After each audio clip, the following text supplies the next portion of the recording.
Salam sejahtera Malaysia, denyut nadi suara rakyat bergema di channel ini. Jangan lupa tekan butang subscribe, like dan share. Malaysia kita punya, cintai Malaysiaku, kita jaga kita.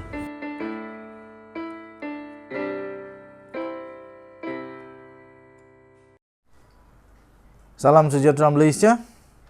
Terbaru ini, denyut nadi suara rakyat bergema di channel ini. Terbaru, SPRM sudah pun mengumumkan banyak kejutan. SPRM sudah pun banyak menangkap jerung, bilis, naga, buaya ekonomi yang makan duit rakyat, yang hisap ke darah rakyat.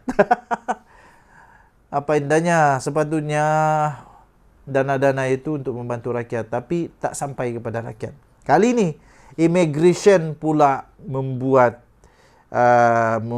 tindakan. Ini pasti mengejutkan. SPRM sudah bertindak, kali ini immigration. Ejen pembantu rumah haram.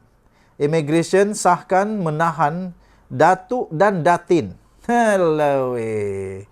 Ini jerung lah nih, jerung atau bilis, kita tengoklah. Jabatan Immigration Malaysia atau JIM menahan satu pasangan suami isteri bergelar datuk dan datin yang disyaki menjalankan kegiatan ejen pembantu rumah asing iaitu PRA secara haram. Ketua Pengarah Immigration iaitu Khairul Zaimi Daud berkata, mereka ditahan dalam satu operasi penguatkuasaan yang dijalankan di sebuah premis kediaman di Shah Alam, Selangor pada 16 Februari yang lalu. Menurutnya, pasangan yang berusia 66 dan 56 tahun itu disiasat di bawah Seksyen 55E Akta Immigration kerana disyaki membenarkan mana-mana pendatang tanpa izin memasuki atau tinggal di dalam premis yang mempunyai kepentingan sebagai penyelia atau menguruskan atau mempunyai kawalan ke atas mana-mana premis tersebut.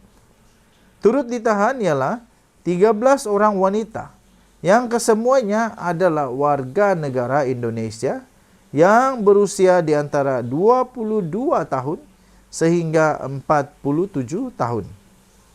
Dalam siasatan awal, katanya dalam kenyataan itu, siasatan awal mendapati mereka masuk ke negara ini dengan menyamar sebagai pelancong menggunakan pas lawatan sosial PLS. Lokasi serbuan merupakan rumah kediaman pasangan itu yang turut dijadikan tempat tinggal warga negara Indonesia tersebut. Kesemua warga asing tersebut ditahan kerana disyaki telah melakukan kesalahan di bawah Akta Immigration 1959-1963, Akta 155 dan juga kesalahan di bawah Peraturan-Peraturan Immigration 1963, katanya pada satu kenyataan media pada hari ini. Tambahnya, warga Indonesia tersebut akan dibekalkan sebagai pembantu rumah dan juga pekerja pembersihan. Katanya mereka akan dikenakan bayaran di antara RM3.500 sehingga RM4.500 seorang sebagai bayaran untuk perkhidmatan mengurus kemasukan yang akan dipotong melalui gaji bulanan. Dipercayai pasangan ini iaitu suami isteri itu menjalankan aktiviti mengurus kemasukan dan pembekalan pembantu rumah secara haram bersama-sama ejen yang dikenali dari Indonesia. Kes itu akan dirujuk kepada Jabatan Tenaga Kerja JTK Kementerian Sumber Manusia berkaitan aktiviti pengambilan dan pembekalan pekerja yang dijalankan tanpa lesen yang sah, kata Khairul Zaimi.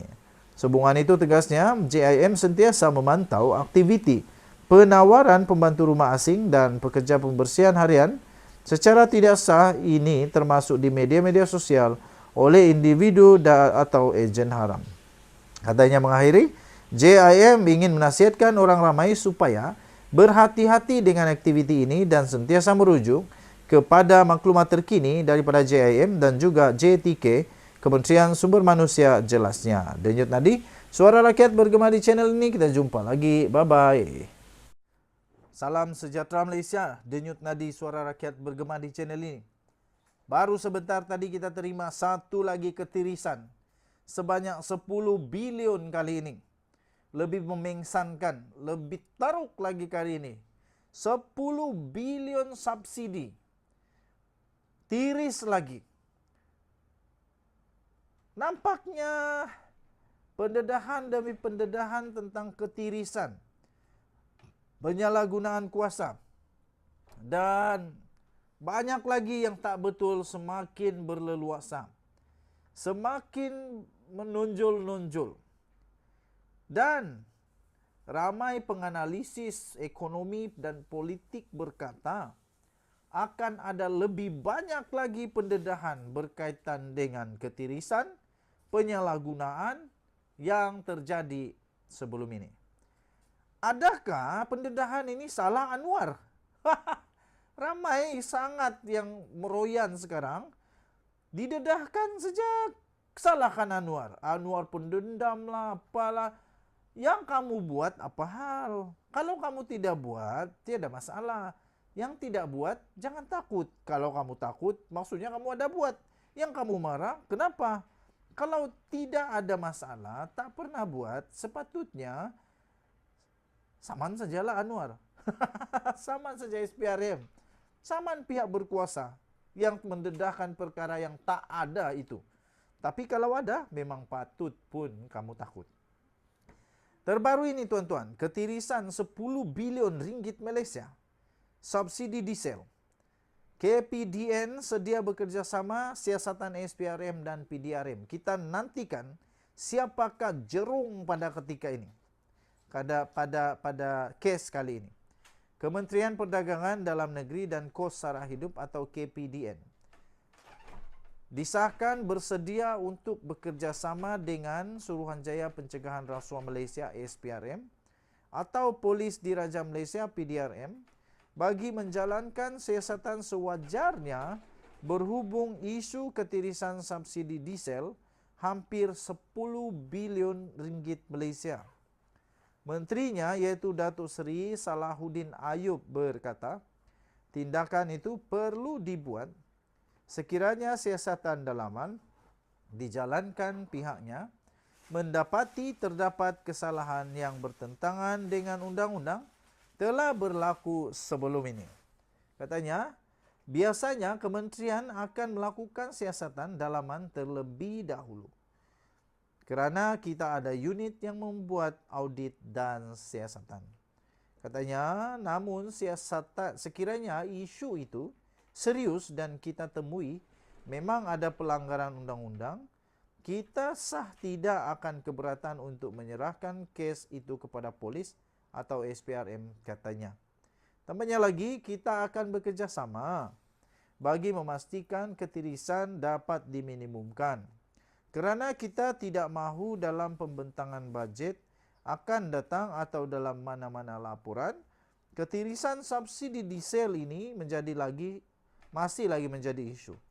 Katanya kepada pemberita selepas beliau merasmikan program Usahawan Muda 2023 di Politeknik Ibrahim Sultan di Pasir Gudang pada hari ini.